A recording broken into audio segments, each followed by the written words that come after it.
প্রথম শহীদ হওয়া নারীর নাম কি? হজরত সুমাইয়া।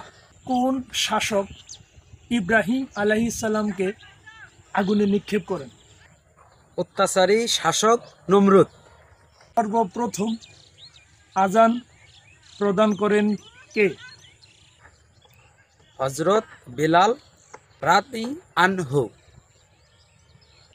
ফেরাউন কে ছিলেন? অত্যাচারী শাসক।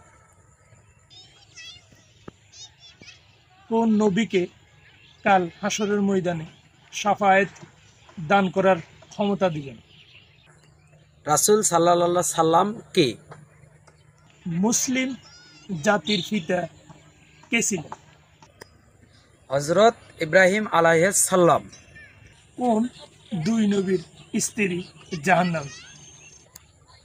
হজরত নূহ লূত আলাইহিস সালামের স্ত্রী। কোন নবীকে আল্লাহ পাক আকাশে উঠিয়ে নেন? হজরত ঈসাকে।